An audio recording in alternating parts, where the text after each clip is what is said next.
Usain Bolt ran 9.58 seconds one afternoon in Berlin and turned it into more than $150 million. That's roughly $15 million per second, more than most Fortune 500 chief executives earn in a year, banked in less time than it takes you to read this sentence. But here's the part nobody tells you. Bolt hasn't raced professionally since 2017. He hasn't broken a record in over a decade. And there is a four-story building sitting on Hope Road in Kingston, Jamaica that went on the market for $89,647 not to buy per month, to rent. That building was tied to a company Bolt was reported to be investing in, and it is not the only one. There's a tower on Halfway Tree Road with his signature lightning bolt logo mounted on the side of it. There's a facility in Montego Bay. There is, quietly, a man who grew up in a village of a few hundred people, whose parents ran a tiny grocery shop, and who now collects rent from the corporate heart of his own capital city. So the question isn't how the fastest man alive got rich. Everybody knows that story. The question is, what happens when the fastest man alive stops running and starts buying Kingston, and whether the empire he built is as bulletproof as it looks. To understand the scale of what Bolt owns now, you have to understand what he owned then, which was nothing. Usain St. Leo Bolt was born on the 21st of August, 1986 in Sherwood Content, a district in the parish of Trelawney, so small that when he won gold in Beijing, the international press had to explain to their own readers where it was. His parents, Wellesley and Jennifer Bolt, ran a local grocery store, not a chain, a shop. The kind where the whole community buys rice and cornmeal and you know every customer's name because there are only so many names. That's the starting line. A boy in a farming district who was mostly interested in cricket, sprinting for fun between deliveries. By 16, he'd won the World Junior Championships on home soil in 2002, the youngest World Junior gold medalist ever, and a German sportswear company that was losing badly to Nike decided to gamble on him. Puma signed a teenager. According to reporting on the deal, Puma's contract even included supplying gear to his Jamaican high school every year. It is one of the greatest sponsorship bets in sports history, and it was made on a kid from a grocery shop. But the shop is not the interesting part. The interesting part is what Bolt did with the money, because most athletes who come from nothing spend the rest of their lives proving they don't have nothing anymore. Bolt did that too. He just did something else at the same time. By 2016, Forbes had Bolt earning $32.5 million in a single year, roughly 10 times more than any other track and field athlete on the planet. Not comparable to other sprinters, comparable to Cristiano Ronaldo and LeBron James. Break that down, because the breakdown is where it gets absurd. Around $30 million of it came from endorsements. Puma alone was paying him upwards of $10 million a year. He had roughly 10 global sponsors, paying between $1 and $4 million each, plus 7 more regional partners. Appearance fees ran up to $400,000 for a single meet, and he'd do about 8 a year. A Diamond League win paid $10,000. A World Championship gold paid $60,000. Read that again. The gold medal, the thing the entire world watches, the thing that made him immortal, was worth $60,000. The shoe deal was worth $10 million. Bolt understood very early that he was not in the running business. He was in the attention business, and running was just the machine that generated it. Over roughly a decade at the top, he cleared more than $150 million. And then, in 2017, at the World Championships in London, he pulled up injured in his final race, on the track, in front of everybody. Career over. For 99% of athletes, that moment is the beginning of a very quiet, very expensive decline. The endorsements evaporate, the appearance fees stop, the money that came in like a fire hose becomes a leak. Except Bolt's didn't. And the reason why is the most boring, most valuable sentence in his entire financial life. Puma never let him go. Bolt's relationship with Puma didn't end at retirement. It converted into a long-term ambassador arrangement with reporting putting his post-retirement Puma income in the region of $4 million a year. $4 million annually to a man who no longer competes. That is not a sponsorship, that is an annuity. And this is the thing to hold on to for the rest of this video, because everything Bolt has built since follows the exact same logic. Stop trading time for money and start owning things that pay you whether you show up or not. He was also named a global ambassador for the Jamaica Tourist Board, effectively becoming the face of an entire country's tourism product. Which is a strange kind of asset, a man being paid because his name is now a national export. So, he had cash flow that outlived his career. The obvious next move for an athlete with cash flow is a restaurant, and Bolt did that. It's just that the restaurant is not the empire, and the numbers show you exactly why. In 2011, Usain Bolt's Tracks and Records opened in Kingston. It was founded by Gary Matalon of KLE Group Limited, a company listed on the Jamaica Stock Exchange and built around Bolt's name, his records, his imagery, sports on the walls, Jamaican food on the plate. It worked. Culturally, it expanded to Montego Bay's hip strip, to Ocho Rios, even to London.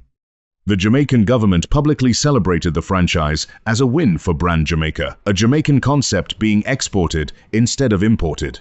There's a franchising arm. There were plans floated for Shanghai and a smaller format called Tracks and Records Express. But look at the accounts, because the accounts tell a different story. KLE Group reported losses of around $94 million, Jamaican dollars for the full year 2020, and about $59 million more for the 9 months ending September 2021. The pandemic gutted the restaurant business. In March 2022, KLE transferred the Usain Bolt Tracks and Records restaurant operations to Franjam, an associated company in which KLE held 49%, with Chairman David Shirley stating plainly that the move shifted the risk of the restaurant business off the listed company. And what did KLE say it wanted to focus on instead? Real estate. That's not a coincidence. That's the whole thesis of this video arriving early. The people around Bolt looked at hospitality, high risk, thin margins, one hurricane or one pandemic from zero, and looked at buildings, and they made a choice. But if losing money on restaurants was embarrassing, the next chapter is where Bolt stops being a celebrity investor and becomes something Jamaica hadn't really seen before. In late 2018, Bolt posted a photograph of a development on Halfway Tree Road, one of the busiest commercial corridors in Kingston, with a caption that was 5 words long. You heard it here first. First of many. The Jamaica Gleaner reported the project was being managed by Newstone Limited, a company owned by Gary Matalon, his existing Tracks and Records partner, and Richard Levy. Bolt's representative declined to comment officially at the time, but then the building went up, and the argument ended because they put his logo on it. The signature Bolt pose, mounted on the side of the tower on Halfway Tree Road, visible from the street. The building became known as 76 Towers, and it was not built for retail or apartments or offices for lawyers. It was built for BPO, Business Process Outsourcing, call centers, which sounds anticlimactic until you understand what BPO means in Jamaica. Jamaica's outsourcing sector is not a side hustle for the country. At its peak, it employed around 62,000 people and pulled roughly $1 billion a year in local spending, bigger than bauxite and alumina exports, and a huge share of the country's total earnings. Global companies rent enormous floor plates in Kingston and Montego Bay and fill them with Jamaican workers answering American phones. Those companies need one thing above all else: large, modern, air-conditioned, backup-powered commercial space, which is precisely, the thing that is hardest to build and easiest to rent. Bolt didn't start a call center. He started owning the floors they sit on. As early as 2018, reporting indicated he was partnering with StarTech, a New York Stock Exchange listed outsourcing firm, on a facility projected to hire around 1,200 employees. With Bolt owning the land it would be built on, he was reported to be behind a Montego Bay facility too. And then came the big one. In August 2021, The Gleaner reported Bolt was investing in another BPO facility, this time at 30 Hope Road, Kingston. The specifications: 60,000 square feet of land, a four-story complex with about 51,100 square feet of floor space, a two-level basement car park, capacity for up to 2,500 employees. The property records traced back through Pinnaculo Investments to Cathexis Limited, which sat under a St. Lucia registered parent, Empresa Caribe Limited. The advertised lease? $89,647 per month, roughly 13.9 million Jamaican dollars every month from one building. Annualize that. You are looking at more than $1 million a year in gross rent from a single address in a market where, by 2024, realtors were reporting that government entities were renting entire 10-story buildings on Hope Road and that a BPO operator was moving into 30 Hope Road by September. Compare that to the $60,000 he got for a World Championship gold medal. One building, sitting still, doing nothing, out-earns 15 world titles a year. That is the trade Bolt made. And it's why he's not a retired athlete with investments. He's a commercial landlord in the corporate spine of his own country. Hope Road, Halfway Tree Road, Montego Bay. The exact 3 addresses you'd pick if you were trying to own Jamaica's white-collar economy. But before we crown him, we have to talk about the money he lost, because it's more than most people will ever earn. First, the small one. Bolt co-founded Bolt Mobility, an American electric scooter and e-bike sharing company. In the summer of 2022, it simply vanished. TechCrunch reported the company disappeared without notice. City officials in Portland, Oregon, Richmond, California, Burlington and Winooski, Vermont, Montgomery County, Virginia, and St. Augustine, Florida found out about a July 1st closure roughly a week after the fact. Hundreds of vehicles were left abandoned and inoperable on public streets. Reporters called communications, staff, employees, investors, customer service. Nobody answered. The hardware manufacturer eventually had to come unlock the abandoned bikes so the cities could deal with them. That's embarrassing. This next one is devastating. In January 2023, Bolt's team discovered that his investment account at Stocks and Securities Limited, a Kingston brokerage, didn't have what it was supposed to have. His last statement from 2022 showed roughly $12.7 million. The account, reportedly, held around 12,000. Jamaica launched a national fraud investigation. In total, roughly $30 million. About 5 billion Jamaican dollars was reported stolen from over 200 clients. Bolt's holding company, Wellgen Limited, went to court. Bolt fired his longtime business manager. He described it publicly as a stressful situation. And here's the grimmest detail. To date, only one person, Jean-Anne Panton, a former client relationship manager, has been criminally charged. When payouts finally began in August 2025, the Gleaner reported the compensation fund held about 79 million Jamaican dollars against approved claims of 1.7 billion. 40 victims received a first distribution. The recovery rate was around 4.5%. Wellgen was confirmed as receiving a distribution. The trustee refused to say how much. 4.5 cents on the dollar, on more than $12 million. Built over a decade of the greatest sprinting career in human history. And now the whole story reorganizes itself. Because the money Bolt lost was the paper money, numbers on a statement, in an account managed by someone else in a system he had to trust. It evaporated in a way that a decade of court filings has barely begun to claw back. The money he kept is the money attached to physical things. Concrete on Hope Road, a tower on Halfway Tree Road with his own logo bolted to it, land in Montego Bay, a brand licensing deal where somebody else eats the restaurant losses, a Puma contract that pays whether he wakes up or not. You cannot embezzle a building. You cannot make 51,100 square feet of floor space disappear off a statement.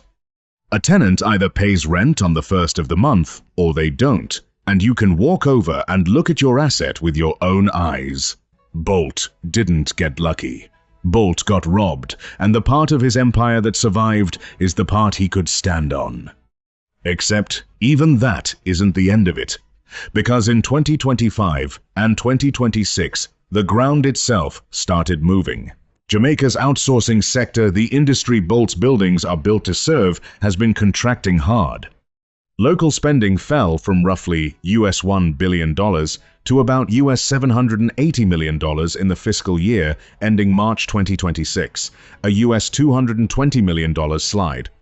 Employment dropped to around 50,000 from 62,000 2 years earlier. More than 12,000 jobs gone. The number of operating companies fell from over 90 to roughly 70. Jamaica's own official filing blamed onshoring, geopolitics, technological advancement, the cost of doing business, and Hurricane Melissa. Melissa hit Jamaica in late October 2025 as a catastrophic storm, and the Jamaica Information Service reported total loss and damage estimated at 1.952 trillion Jamaican dollars. It tore through the western parishes, the same part of the island where a boy from Sherwood Content, Trelawney, once ran between deliveries at his parents' grocery shop. Bolt didn't just watch. He and Puma each donated 5 million Jamaican dollars toward rebuilding storm-damaged schools. His foundation moved into affected communities, and his public appeal pulled additional money from international sponsors. But make no mistake about the exposure. A man whose fortune is now concentrated in Jamaican commercial floor space, leased to an industry that just shed a fifth of its revenue, on an island that just took $1 trillion hit, that is not a safe portfolio. That is a bet. And that's the thing worth sitting with. Bolt could have done what almost every other global superstar does. Park the money offshore, buy the Miami penthouse, let index funds in another hemisphere carry him quietly to the grave. He has the Brisbane penthouse. He has the Norbrook mansion, the Montego Bay beachfront. He could have taken it all somewhere safer. Instead, he put it into Kingston, into the buildings, into the jobs, into a sector that hires thousands of Jamaicans who will never run a 9.58. He spent his whole career being the fastest man on earth, a title you win alone, in under 10 seconds, with nobody's help. Then he retired and bet everything on the one thing he can't sprint away from, whether his country makes it.